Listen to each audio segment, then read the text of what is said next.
রূপা, আপনাকে ধন্যবাদ। এরই ভেতরে কিন্তু সংসদীয় কমিটির যে বৈঠক, সেই বৈঠকটি শুরু হয়েছে সকাল 11টায় এবং নুরুল ইসলামের নেতৃত্বে, জাতীয় সংসদের হুইপ, তার নেতৃত্বে 11 দলীয় সদস্যদের যে সংসদীয় কমিটি, সেই সংসদীয় কমিটি আজকের বৈঠকের যে মূল এজেন্ডা নির্ধারণ করা হয়েছে, যেসব এমপিরা রয়েছেন, যেসব সংসদ সদস্যদের ঢাকায় আবাসনের প্রয়োজন আছে, তাদের আবাসন বরাদ্দ এবং একই সঙ্গে ন্যাম ভবন, যেসব জায়গায় সংসদ সদস্যরা বসবাস করে থাকেন, সেই সব জায়গাগুলোর সংস্কার থেকে শুরু করে ফার্নিচার সহ বেশ কিছু গুরুত্বপূর্ণ বিষয় নিয়ে আলাপ আলোচনা হয়েছে। এবং যেহেতু আগামীকাল থেকে জাতীয় সংসদের অধিবেশন শুরু হতে যাচ্ছে, তো সেটি আসলে রেওয়াজ অনুযায়ী কিন্তু আসলে সেই বৈঠকটি কিন্তু হওয়ার কথা, যেটি হওয়ার কথা ছিল সেটি কিন্তু শুরু হয়েছে।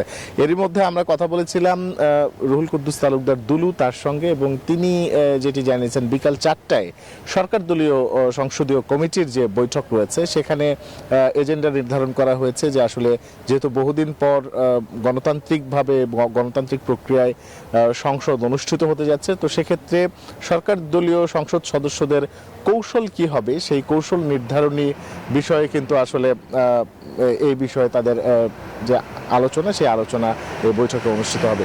এই ছিল আমার কাছে এখান থেকে শেষ। রুবা, ফিরে যাচ্ছে আপনার কাছে স্টুডিওতে। 200-র বেশি সার্ভিস ও ফিচারে লেনদেনের সব বিকাশ অ্যাপে সম্ভব।